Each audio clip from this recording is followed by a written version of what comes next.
रास्ते कहाँ खत्म होते हैं जिंदगी के सफर में, और हम तो उम्र भर के मुसाफिर हैं। भंवर सेन की यात्रा खत्म कर हम अपनी नई मंजिल की ओर चल पड़े थे।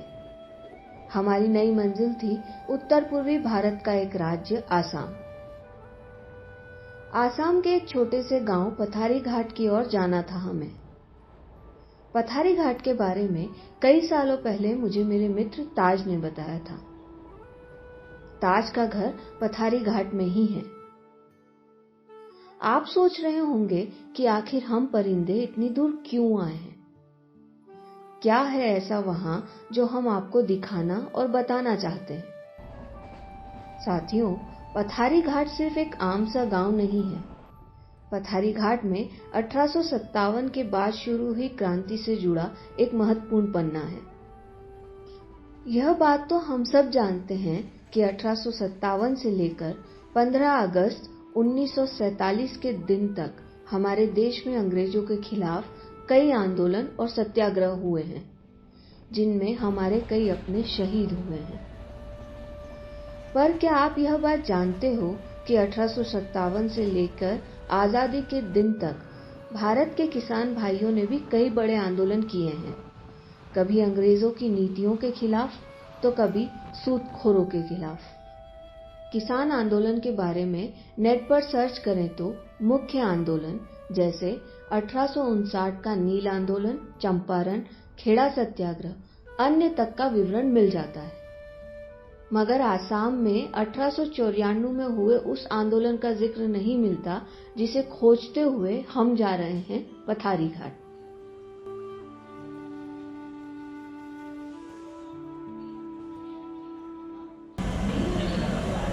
वो क्या मंजिल जहाँ से रास्ता आगे निकल जाए, सो फिर एक सफर का सिलसिला तय शुरू किया है हमने। दोस्तों, हम हमारी यात्रा के आसाम के पहले स्टेशन न्यू जलपाईगुड़ी पर आ चुके हैं और यहाँ से हमारा आसाम का सफर शुरू हो गया है।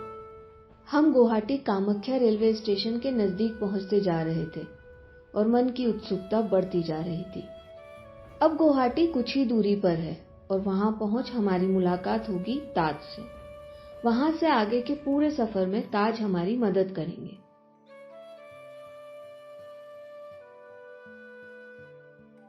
(2272 किलोमीटर का सफर 48 घंटे में तय करने के बाद हम सब थके हुए थे और अभी 66 किलोमीटर का सफर करना बाकी था।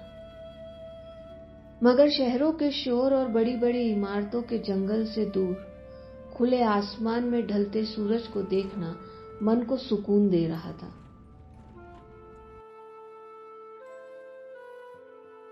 पहुंचते पहुंचते रात हो चुकी थी और अब हमें इंतजार था हमारे सफर की पहली सुबह का।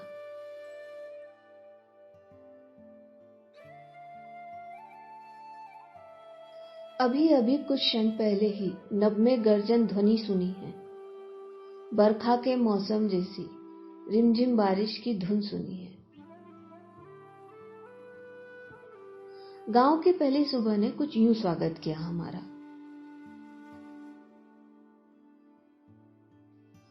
सुबह हुई रिमझिम बरसात के बाद मौसम ने हमारा साथ दिया और सूरज की किरणों ने भी हमारा स्वागत किया।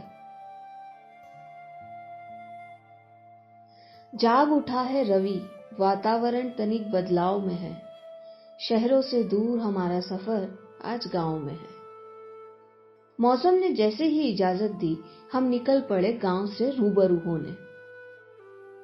उस गांव को जानना, वहां की लोक संस्कृति को समझना भी तो जरूरी है ना, जहां के लोगों ने अंग्रेजों की नीतियों के खिलाफ विद्रोह किया था।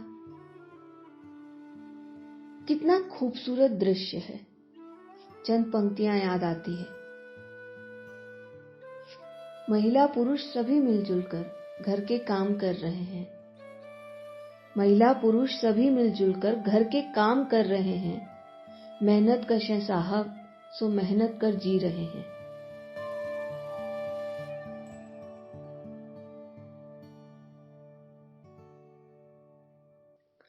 खेतों में हरियाली ही हरियाली है। जीवन उनको दे रहे किसान, वही तो उनके माली है। यह कच्ची सुपारी है। और आसाम में कच्ची सुपारी का बहुत महत्व है। घर में आए मेहमान को अगर पान के पत्ते पे कच्ची सुपारी दी जाती है तो उसे सम्मान का विषय माना जाता है। गांव की खूबसूरती को हम अपने कैमरे में कैद कर रहे थे, तभी ताज के चचेरे भाई से हमारी मुलाकात हुई। बेहद आदर के साथ वे हमें अपने घर ले गए। वहां उन्होंने हमें उनका पोएट्री फार्म दिखाया और गांव की संस्कृति और लोक कथाओं की जानकारी भी दी।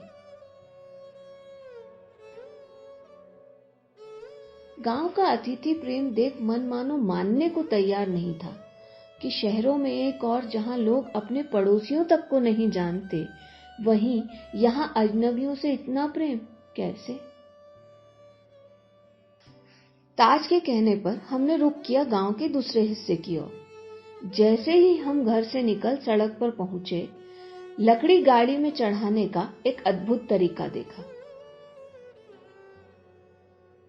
इतनी मेहनत देख समझ नहीं आ रहा था कि इनकी मेहनत पर खुशी महसूस करें या 21वीं सदी में भी गांव तक आधुनिकता नहीं पहुंच पाई इस बात पर दुखी हूं।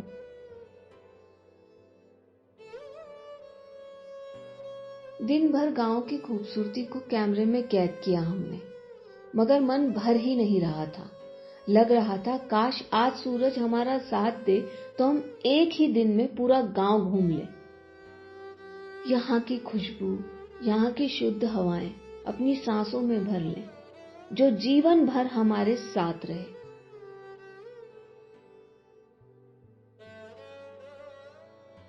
सूरज धीरे धीरे ढलने लगा था और यहाँ आसाम में रातें ठंडी होती हैं।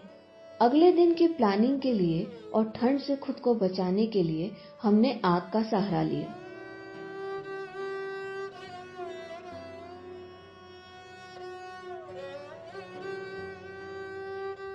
एक ही दिन में हम सब पर गांव का रंग दिखाई देने लगा था। रात में तय किए सफर के अनुसार हम निकल पड़े यह जानने की पथारी घाट का नाम पथारी घाट कैसे पड़ा। हम जा रहे हैं उनसे मिलने जिनके परदादाजी के नाम पर इस गांव का नाम पड़ा है, और जानते हैं उस अद्भुत किस्से को भी। तब हमारे परदादा पोठोरो हीरा थे। उनका वंश हीरा वंश था। एक समय यहाँ एक औलिया, एक पीर साहब आए थे। हमारे नदी तट पर ही एक मस्जिद है, वहाँ वो रहते थे। मस्जिद पेड़ के पत्तों से बनाया मस्जिद था। वहाँ पर वो एक तारा बजाते थे और अल्लाह का गुणगान करते थे। उनसे प्रभावित लोगों को धर्म की दीक्षा देते थे। तब इस अंचल के हीरा लोग, जो एससी लोग हैं, उनकी बातें सुनकर, उनके जिक्र सुन सुन के वो धर्मांतरित हो गए।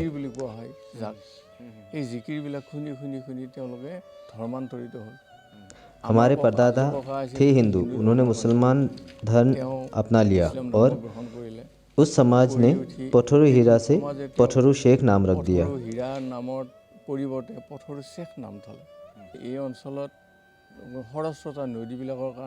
छोटी नदियों के लिए अंग्रेज सरकार ने पुल नहीं दिया था, तो वे छोटी नावों में लोगों को यहाँ से वहाँ ले जाते थे। पोठोरो शेख एक नाव खरीद कर उस पार के लोगों को इस पार और इस पार के लोगों को उस पार ले जाते थे।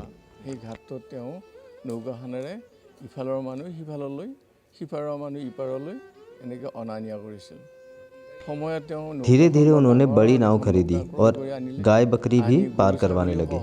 उसी काम से उनका घर चलता था। उस समय पे दूर से आने वाले लोगों को जब भी पूछा जाता कहाँ जा रहे हो, तो कहते पोठोरो घाट तक जा रहा हूँ। इस तरह कहते कहते इस जगह का नाम पोठोरो घाट पड़ गया। वाह, क्या अद्भुत कहानी है ना इस गांव के नाम के पीछे। यही तो हमारे देश की खूबसूरती है। यह घटनाक्रम सुन हमने एक बार फिर रुख करा गांव की पगडंडियों की ओर। मगर गांव की खूबसूरती हर कदम पर आपको ठहरने पर मजबूर कर देती है। आंखें थम सी जाती है, मानो कह रही हो यहीं रुक जा। यह अद्भुत दृश्य जी भर के देखने दे हमें। मगर हम परिंदों का तो काम ही है उड़ते रहना, तो हम अपने अगले ठिकाने की ओर चल पड़े। यह है घिलाकुरी हाई मदरसा। मदरसों को लेकर बहुत कुछ सुना था। आज पहली बार मदरसे में जाने का मौका मिला था हमें। कुछ अलग नहीं है यहाँ। यहाँ का माहौल आम विद्यालयों की ही तरह का है। यहाँ भी बच्चे सभी विषय पढ़ते हैं, बस यहाँ अरबिक पढ़ना जरूरी होता है। यहाँ हमारी मुलाकात हुई एक ग्रेजुएट किसान से, तो हमने उनसे पथारी घाट में हुए विद्रोह के पीछे की बात जानने का प्रयास किया। मेरा नाम मोहम्मद फखरुद्दीन अहमद है। मेरा घर खिलाकुरी गांव में है। मैं इस विद्यालय से जुड़ा हूँ। एक समय हमने ही इस विद्यालय को स्थापित किया था, इसलिए कभी कभार इस विद्यालय में आ जाते हैं और यहाँ के अच्छे बुरे की जानकारी लेते रहते हैं। यहाँ के ज्यादातर लोग कृषिजीवी हैं। यहाँ लगभग 90% जनता खेती पर ही निर्भर करती है। अगर मैं पठोरू घाट के बारे में बोलूं तो वर्तमान में इसका नाम पाठोरी घाट है। पहले इसका नाम था पठोरू घाट। पहले मैं ये बात बताना चाहूंगा कि 1826 में एक यंडवू संधि नामक सुक्ति हुई थी मान राजाओं एवं अंग्रेजों के बीच। मान राजा बोलेंगे तो शायद आपको समझने में दिक्कत हो। हमारे पड़ोस में जो म्यांमार देश है, उस समय उसका नाम था मान देश। वहीं से कुछ मान आकर असम में राज कर रहे थे और यहाँ एक राजा को कर उठाने का राजा बना रखा था।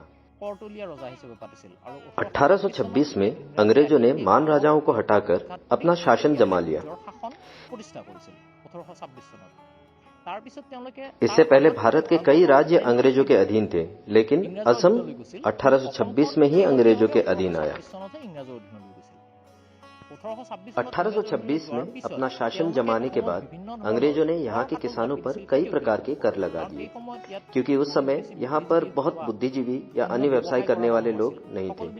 सभी लोग लगभग असम के 98% लोग उस वक्त किसान थे और उन किसानों के ऊपर विभिन्न कर चढ़ा दिए थे, जैसे कि कोई हल जोतता है तो हल पर अलग कर, या किसी के पास जमीन है तो कितनी जमीन है उस अनुसार उस पर अलग अलग कर थोप दिया गया। जब इस तरह के कई कर लगाए गए तो जनता इस कर का बोझ नहीं उठा पा रही थी। पठोरू घाट में लोगों के बीच 1857 के विद्रोह का प्रसार हुआ था। इसलिए लोग अंग्रेजों के खिलाफ विद्रोह में उतर आए थे। अब हम ये जान चुके थे कि इस गांव का नाम पथारी घाट या पथरू घाट कैसे पड़ा, कैसे आसाम राज्य अंग्रेजों के अधीन आया, कैसे 1894 के विद्रोह की शुरुआत हुई। मगर अभी भी बहुत कुछ बातें हैं जो जानना बाकी है। इसलिए आप हमसे जुड़े रहें और हमारा अगला एपिसोड देखना न भूलें। हमारा साथ देने के लिए हमारे चैनल को लाइक करें, शेयर करें और सब्सक्राइब करना न भूलें। अभी के लिए हम आपसे विदा चाहते हैं। अपना और अपनों का ख्याल रखें। नमस्कार। जय हिंद।